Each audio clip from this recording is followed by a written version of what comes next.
જેના મુખમાં રામનું નામ નથી. આમ તો જે રામનો નથી કોઈ કામનો નથી. આ પેલું માની લેવાનું. કારણ કે એ આપણા હાથમાં આવવાનો નથી. અને જેનામાં રામ છે ને એનો ભરોસો કરાય. અને અંદરથી રામ નીકળી ગયો ને પછી આ કોઈ કામનું નથી. રામ નીકળી ગયા પછી અંદર જ્યાં સુધી બેઠો છે ત્યાં સુધી આપણે બધા એકાબીજાને મળીએ, હાલીએ, ચાલીએ, બોલીએ, ઉઠીએ. અરે આમાં રામ બેઠો છે ત્યાં સુધી 4 માળ ચડી જઈએ, પણ એ વયા ગયા પછી 4 ને ખંભે જાય. એટલે જેના મુખમાં રામનું નામ નથી એનો મનુષ્ય તણો અવતાર નથી. એ માણસમાં ન આવે. અને માણા થા એવું કહીએ તોય માણા ન થાય. બાકી ગધેડા નો કેવું પડે કે ગધેડો થા. માણસને જ કેવું પડે કે તું માણા જેવો થા. અને એટલે જ આપણે રોજ ભજન, એકાદું ભજન આપણે કંઈક કહીએ. ઘણાને એવું લાગે કે આ આવતા વેત ચાલુ કરી દીધું હોય તો આ બોલવાની શું જરૂર હતી? કે શ્લોક બોલીએ, ભજન બોલીએ. એની પાછળનો સાયકોલોજી, મનોવૈજ્ઞાનિક નિયમ છે. બહારથી આવ્યા, અંદર કેટલી ઝંઝાળ ભરેલી હોય, કેટલાય ડખા હાલતા હોય. એટલે આપણે ભજન બોલીએ, શ્લોક બોલીએ એટલે મનની આજુબાજુ જામેલા જે ઝંઝાળના ઝાડા છે ને એને ખસેડી દે અને પછી શુદ્ધ વિચાર મનમાં ઉતરે. એટલે આપણે ભેગા બોલીએ, શ્લોક બોલીએ એટલે જીભ, મન, બુદ્ધિ, ચિત્ત અને આત્મા બધું જોડાય. એમને તો બોલાતું નથી. જો ધ્યાન ક્યાંક આપણું ભટકે ને તો પણ આપણને થાળ ગાવાનો હોય, ભજન ગાવાનું હોય ને તે લીટી ભૂલી જાય. 1 સેકન્ડ પણ જો આજુબાજુ ધ્યાન ગયું ને તો પૂછી ગયું. એટલે હકીકતમાં ચિત્ત ચોટેલું છે, મન એમાં લાગેલું છે, બુદ્ધિ એમાં હાલે છે, આત્માથી ગાય છે. એટલે કીધું છે કે ગાઈએ ને અને ઝીલીએ ને ત્યાં સુધી આપણું મન એમાં જોડાયેલું છે. આ મંદિરે જઈએ ને એનો મતલબ જ એ છે ભગવાનમાં મન ચોંટાડવાનું છે. એટલે તો પૂજાના ટાઈમે ઝાલર વગાડે. અને ઝાલર છે ને એ કાંસાની આવે. એનો અવાજ છે ને એ 3 કિલોમીટર સુધી જાતો.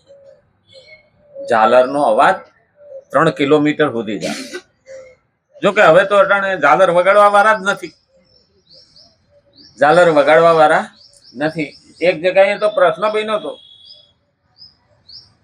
એક ભાઈ ઝાલર વગાડતો ત્યારે એની પાસે વગાડવાનો પેલો હથોડી નહોતી. હાથમાં પથ્થરો લઈને વગાડે મંદિર. એટલે પેલાને એવો બધો પૂજામાં મસ્ત થઈ જાય, ભગવાનની આરતી થતી હોય ને ત્યારે કે હાથમાં લોહી આવી જાય, ખબર ના પડે. વગાડતા વગાડતા વગાડતા એટલો એમાં લીન થઈ જાય. પછી એના હાથમાં વાગે છે એ પણ ખબર હોય નહીં. પછી ટ્રસ્ટીઓ બદલાણા. આ તો અભણ હતો, ખેતરમાં મજૂરી કરતો. તો પેલા લોકોએ ઝાલર વગાડવા વાળા રાખ્યા. એટલે આને કાઢ્યો કે તારે મંદિરે ઝાલર વગાડવાની નહીં. ઓલો પગે પડે, હા ના તે અમે ટ્રસ્ટીઓ નક્કી કરીએ, તારું ન હાલે. ભગવાનને ખૂબ વિનંતી કરી, પ્રભુ મારો એક તાર તારી હારે થઈ જાય છે ને મને આવું.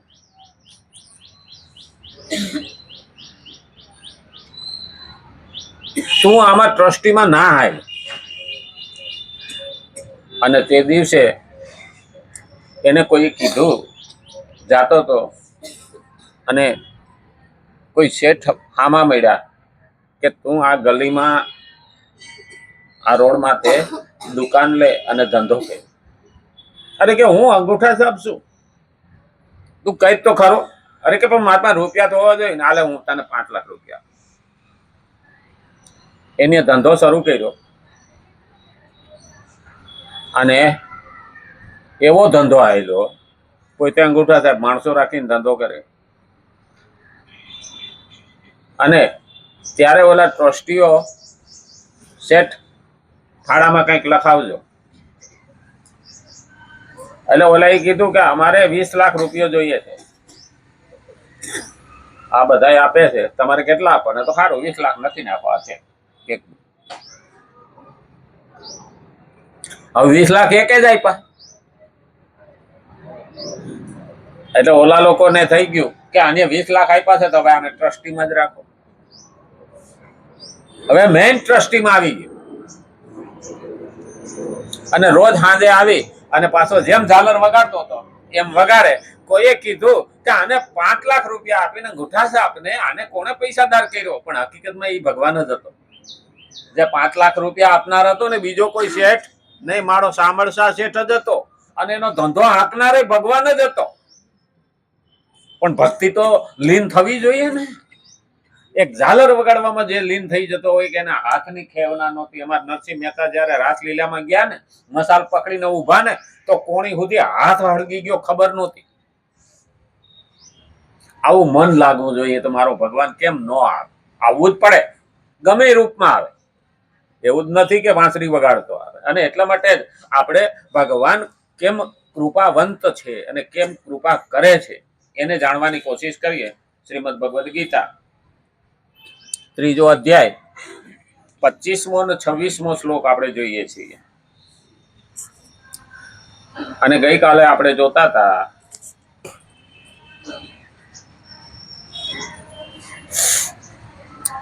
તત્વજ્ઞ પુરુષને કર્મ કરવા સાથે પોતાનું કોઈ પ્રયોજન ન રહેવા છતાં પણ તેને સમસ્ત કર્તવ્ય અને કર્મો સુચારુ રૂપે કરતા રહેવું જોઈએ. આ પહેલું યાદ રાખવાનું. મારી પાસે આમાવાળા પાસે જ્ઞાન છે તો એને પોતાનું કર્તવ્ય સમજીને પણ બીજાને આપતું રહેવું જોઈએ. કોઈ માથે ઉપકાર કરતો નથી. ભગવાન રાજી થાય છે.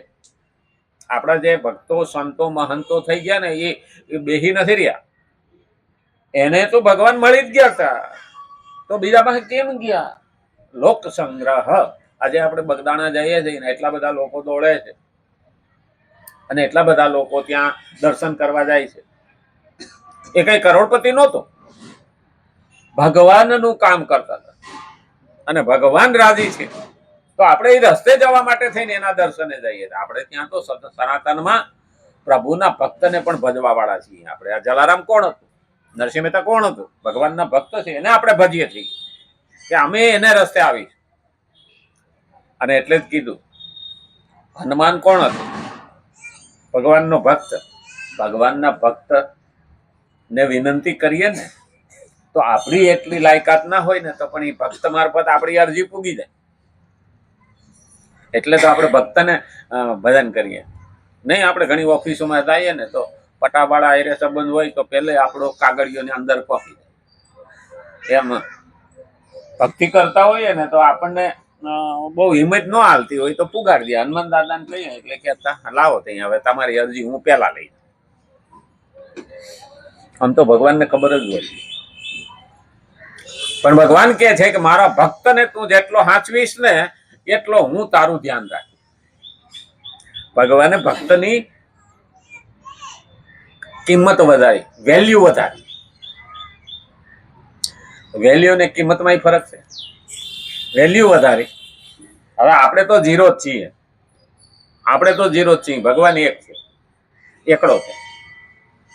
હવે એકડોની પહેલા ઝીરો મૂકીએ તો કોઈ કિંમત ખરી? એકડોની પહેલા ઝીરો મૂકીએ તો ઝીરો ઝીરો જ રહે. એકડો તો રહેવાનો, પણ એકડોની પછી જો ઝીરો મૂકીએ તો 1 ના 10 થયા. તો એની વેલ્યુ વધીને આપણી વધી કે નહીં? ઝીરો ને જે વેલ્યુ નહોતી એ વેલ્યુ આવે કે ન આવી? તો એને બીજો ઝીરો મૂકો. દશાંશ પદ્ધતિ વધતું જાય, 10 ના 100 થાય. તો આપણે એમાંથી સમજી લેવાનું ભગવાન હું તારા પછી છું. કારણ કે ભગવાન પછી આપણે છીએ અને ભગવાનને પહેલા આપણે આવીએ ને તો ભગવાન એને સ્વીકારતા નથી. અને એવા જે થઈ ગયા એને તો ભગવાન ક્યારેય ન સ્વીકારે. હરણાકશ તો એવો જ હતો. એને ક્યારેય ન સ્વીકારે. કારણ કે એને ખુદ કહેતો હતો હું જ તમારો ભગવાન, બીજો કોઈ ભગવાન છે નહીં. અને આવું પાછો એનો પ્રસંગ પણ આવે છે, હોળી. હા, રવિવાર છે ને હોળી, સોમવારે છે, મંગળવારે છે, સોમવારે કરે લગભગ. સોમવારે પાછું ગ્રહણ છે ને, ગ્રહણ છે ને. એટલે અહીંયા ગ્રહણ નહીં દેખાતું હોય, અહીંયા દેખાશે. 11 ક્યારે છે? કાલે. તો ફોન કરી દેજો, કાલે 11 છે. હા, પછી મને યાદ ન હોય એટલે પૂછી લઉં ને. હા, એટલે આવતીકાલે 11 છે. અને મંગળવારે જો હોળી કરવાના હોય તો તમે તો રવિવારે જ બોલી દેજો હોળી ઉપર. હા હા, કારણ કે હરણાકશના દીકરાને હોળિકા એ હરણાકશની બેન હતી અને એને વરદાન હતું, એટલે એ ખોળામાં લઈને બેઠી હતી. પણ જયારે અધર્મ કરવા, અનીતિ કરવા એ ખોળામાં લઈને બેઠી, ભગવાનના ભક્તને જયારે ખોળામાં લઈને બેઠી તો પોતે હળગી ગઈ, પ્રહલાદ જીવતો રહ્યો. આની પાછળનું તત્વજ્ઞાન છે. અંદર જે હોળીમાં ઘડો મૂકીએ છે ને એ પ્રહલાદ છે. એટલે ભગવાનને અગ્નિદેવને પ્રશ્ન કર્યો હતો કે તમે મને વરદાન દીધું તો કે તું તને કહેલું જ હતું, એક શરત હતી કે ભગવાનના ભક્તને તું હેરાન કરે તો તું બળી જાય, નહીતર હું તને બાળીશ નહીં. તો તને કમતી સુધી તો પ્રહલાદ ને ખોળામાં લઈને બેઠી કે ભગવાનનો ભક્ત હતો.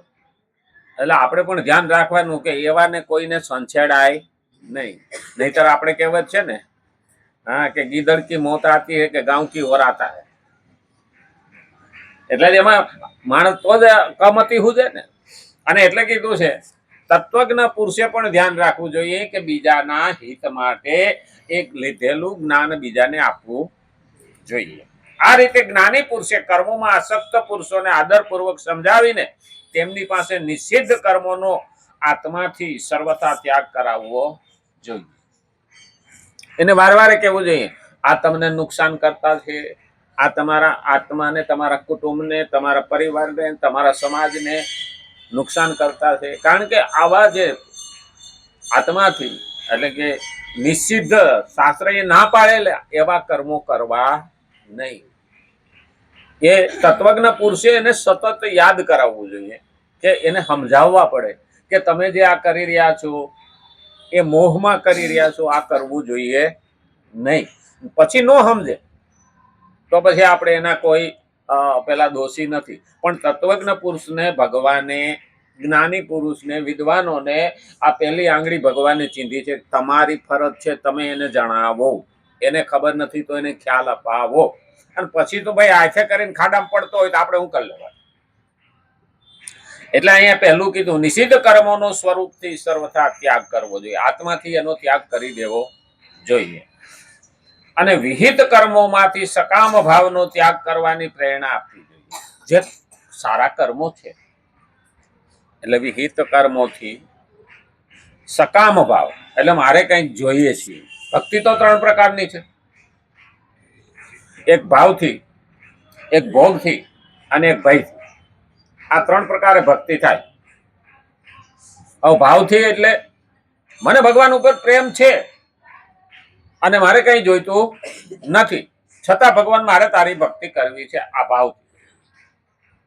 પછી ભોગથી એટલે સકામ, મારે કંઈક જોઈએ છે અને હું તારી પાસે માગું છું, એ મળી જાય ત્યાં સુધી હું તારી પાસે આવું, પછી ટકતી નથી. મળી ગયા પછી એ વસ્તુ ટકતી નથી. આ ભોગથી.